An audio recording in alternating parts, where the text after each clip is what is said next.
You remember when people used to say that Sky Island slash Skypiea was a worthless arc that brought nothing to One Piece's manga? It had nothing to kind of push the plot forward. It had nothing that was interesting and that you should just technically skip over the arc. I have heard that statement countless times over the years of being a One Piece manga reader. I remember people saying you don't need to even watch or read Sky Island because it's not important. Just skip past it and go to the next arc. That is what I've literally heard from people for so long. But at long last, for countless chapters now, these past 2 chapters mainly, we have seen Oda just present that you can't skip that because there's a lot of nods and hints that you get from Sky Island that you could see that was set up for these very moments in these past 2 chapters. I mean, the Seraphim in the last chapter, that was ridiculous. Legitimately, you're not going to tell me that, yes, the individual that was the Seraphim that looks like Boa, yes, it looks like Boa, but the entire design of it looked very, very similar to just all the setup that was in Sky Island, to also the little robots on the moon with, Inaru and all that. There was a lot of stuff that was set up in Sky Island, and when you just see the presentation of this chapter and the last chapter, just Sky Island is incredibly important, and anyone that is still saying that it is a worthless arc that should be skipped, clearly, they can't say that no more. They're just trolling at this point. That is legitimately just trolling at this point. But okay, with that out of the way, let's talk about this chapter, because this chapter just dropped today, a few hours ago, and I really want to talk about this chapter, because, wow, just okay, literally Oda opened up his, his storyboard and all that, his paper. He got the paper in front of him, he got his pen, and he just started writing liquid magma on a page, because what last chapter was, with all the Rayleigh stuff, and Blackbeard, Boa, and all that, that was just insane. But then we have this chapter, which I'm gonna go over in just a second.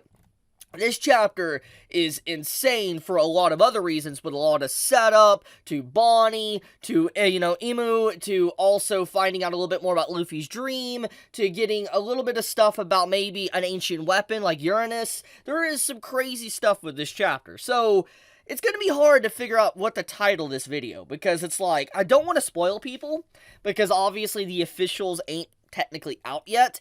I don't know what I'm going to title it. I might title this video, you guys, or no, we need to talk about this One Piece chapter. I think that's what I'll probably title it. We'll see, it's a work in progress. Hopefully I don't make too much spoilers in the title. Forgive me if I do, but I'm going to try my absolute best, because it's like, wow, what a chapter. So, anyways, with that out of the way, let's talk about this. Let's just straight up talk about this chapter. So, we got the stuff with, Cobra, talk about Cobra, Vivi, their whereabouts, etc. Cobra's dead, Vivi is up in the air, and Luffy literally wants to set course for, Alabasta to go and legitimately save Vivi, but at the same time, we know Vivi isn't there, and they wanted to go literally to the holy nation, the holy kingdom, the capital of the world government itself. Literally, Luffy was wanting to go to Marijos, and that is absolutely insane. And I do wonder if we're going to actually get that arc soon, because of just all the setup with this chapter alone. But I'm going to shelf that for a moment. I'm going to shelf that thought, and I kind of want to take a few moments to talk about something that obviously is very important from this chapter,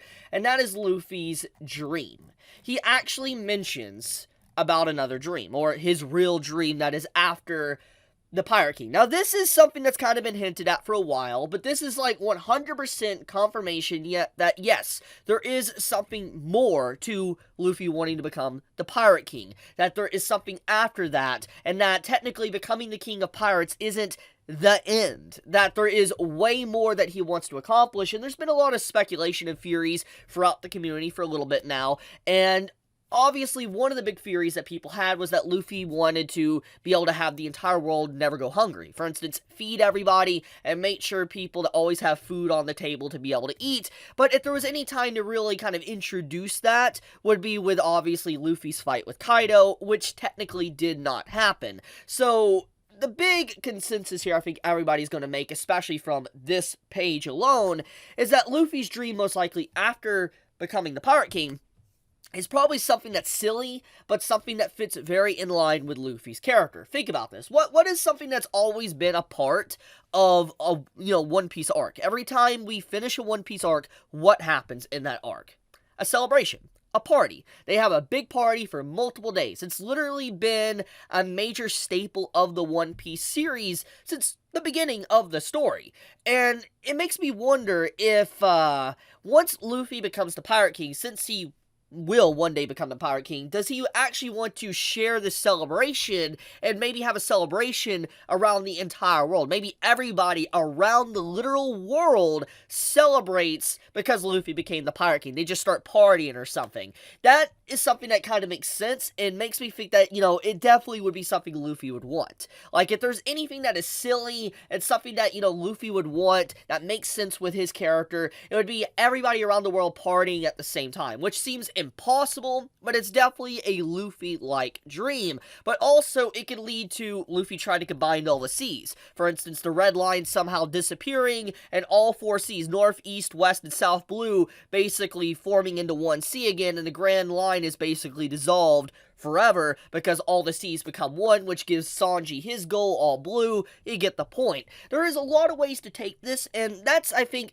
most of the community's general consensus on the matter, that's probably what Luffy wants. Now, I could be wrong about this, maybe there's other theories out there, but that's what I think the community will probably agree on, especially with this chapter. Now, one thing that does need to be mentioned about this is that the general reaction to the individual Straw Hats to what Luffy just said. Like, he literally mentions he has not really told anyone. The only people he's actually told is, like, Sabo, Ace, and he's told Shanks. He's told only a few people. Now, the crew and all that. He hasn't told a lot of people about, like, his real dream. He's only just said about being the Pirate King. And you get to see everybody's actual reaction. It's like Chopper's more amused or, like, cool, that's very cool. Robin's just in a state of shock, like, what? And then, you have someone like Sanji, he's just laughing at it because it's pretty funny. And then you have Frankie also laughing, which shows he might be on board, which could go with the party situation, because obviously he would love to party. And seeing Sanji say that makes a lot of sense too, like the way he's acting, because he's someone that wants the all blue, and that's kind of ridiculous in of itself. And he would love Luffy's dream, because that means that the all blue would actually exist as well. So it makes sense with Sanji's, reaction. Usopp's reaction's more of like, wow, are you serious? It's just like, that's kind of ridiculous, but he's like, wow, can that actually happen? And Brook laughing makes sense too, because it goes along with Frankie and Sanji, because Brook would be entertaining and playing music for basically the entire world, and Nami's like, that's gonna be a headache. You could just see by her reaction, she's not like upset, she's just like, that's gonna be annoying. And Jinbei's like, wait, what? To also Zoro is just like, kind of a little bit amused, a little bit shocked as well, but he takes it in a very stoic manner, typical of Zoro. And I like how Sunny's kind of thrown in there as well, basically showing that Sunny is a part of, obviously, the crew. So, let's think about this, okay? So, everybody's general reaction to this kind of shows us how they feel about Luffy's dream. They all obviously agree with Luffy, but they also think that it's like, kind of, wow, it just... that's crazy. And they all start laughing and all that. And you see even, Nami here, she kind of is like, that sure sounds like you. Which, once again, it goes along with what I just talked about. That if there's anything that kind of makes sense with Luffy's character, that would be after the Pirate King, it would be wanting to party with the entire world. That's my feeling on the matter. Once again, could be wrong. That's what I think. So, let's talk about some other stuff in this chapter. One of the big other things that happens in this chapter, which I think everybody wants me to talk about, is the annihilation of Lulusia. I think that's how you pronounce it. The entire annihilation of this island. Wow. Okay, so, there's a lot to unbox with just this part of the chapter. I mean, Sabo's reaction here, I'll try to zoom up for my camera's not blocking. Sabo's reaction to just everybody looking up at the big bright light coming down, and we can assume that this is probably lightning or discharge of light of some kind. That's what I think. Now, obviously, maybe it could be more, I guess, straightforward, and maybe this is just a giant meteor that hit the ground. That's also possible, but I think it's just, this is an explosion effect, and then you have, lightning coming down, hitting it, which causes that, explosion effect. But once again, if we want to take this literally, maybe this is like a moon-like structure that's coming down from the sky and just crushing the entire island. One of the two could be, but most likely I think it's, lightning/light. Now, let's talk about that.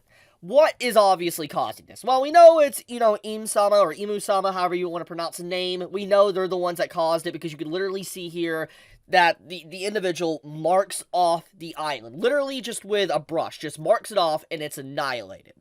Now, this shows the absolute power that, this individual has, but it makes you wonder, why has this not happened more? Because when you think about just this sheer magnitude of power, why now? Why did this island get destroyed? Now, obviously, everybody's first thoughts are going to be, it's because Sabo. Sabo was leaking information about the existence of a king of the world and all that, telling the name, etc. That's the reason why the island got destroyed. That's the first thought everybody is going to think. But that is actually not the case, because if you go up here, you see the reaction from the Gorosei. They literally start seeing, or they start talking about the situation that it seemed like it was already going to happen. See here, I'll read it for you. Basically, they start talking about the Lulusia kingdom. And they start talking, you see their eyes kind of shift downward, and they're like, really now? And their general reaction to this is like, it was going to happen. The island was going to get annihilated even before Sabo even talked on the island. Before he was on the transponder snell or anything, the whole island was going to get annihilated. Just the very conversation of the Gorosei is very damning. It basically says that it was just fate that Sabo was on that island and it was going to get destroyed anyways. So I guess it's two birds in one stone.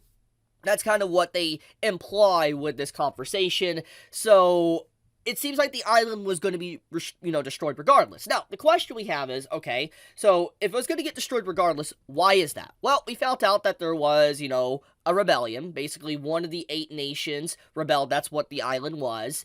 And it makes you wonder, is that the reason why the island is getting destroyed? Is the island getting destroyed to set an example for the other 7 nations? Or is the other 7 nations, along with, Lulusia, going to also be destroyed?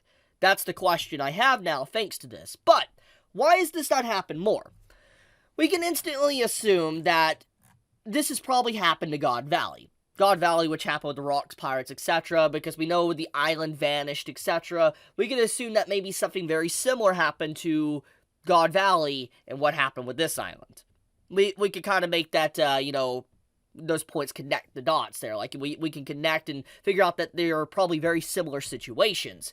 But why has this power not been used more?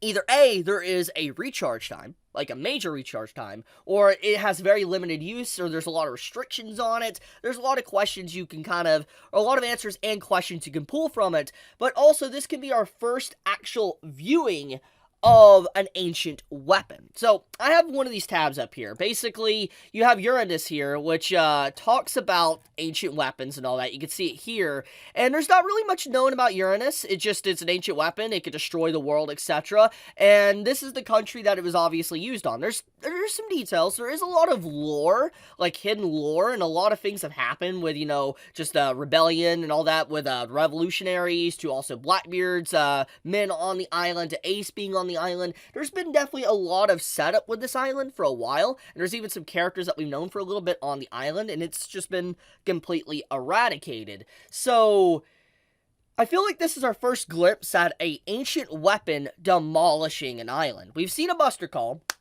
and we have seen setup with ancient weapons, etc. We've had the mentioning of Pluton and all that, and also Poseidon in recent chapters. So when we see this, it makes sense. It falls in line maybe that this is Uranus's power, and that this is the actual destruction, the capabilities of an ancient weapon that was used in this moment. That is my 2 cents. I think this is Uranus destroying the island. Now, one thing I do want to point out is that everybody's reaction to the island being destroyed that was on the island, they're all looking up in the sky at the clouds, the shadow. While if you look closely at Sabo, he's the only character that's looking to the side, which implies that he might not be directly on the island, and he might be able to get away and not die. I personally don't think Sabo is dead, because it's not the time to kill him. I could see him being injured, but I don't think this is the time for Sabo to die. Now, if he did die, that would be like a whoa moment, but it would also kind of concrete the power of the main king, the king of the world, Im-sama, if Sabo did in fact die like this, just in such a quick manner. That would be kind of insane. But yeah, what a chapter. I mean, we even have Bonney appear at the end of the chapter, which I think this is going to be big. This is going to be big details for what happened at the Reverie to Mary Jose and all that. I think this is going to be big that Bonney is here, and I'm glad to see Bonney finally here, because we can probably find out a lot more about Kuma, what happened with Vivi, everything. This is going to be amazing. Just One Piece has been absolutely on fire, and I cannot wait for the next chapter. Oda's literally been cooking up some good stuff, and wow, what a chapter. But I guess I'm going to leave it at that. Thank you so much for watching. If you enjoyed this video and I brought you any form of entertainment or just new information, do leave me a like. It does help me out a lot, and I would greatly appreciate it. But with that all, everybody, be safe, stay healthy. Chibi out.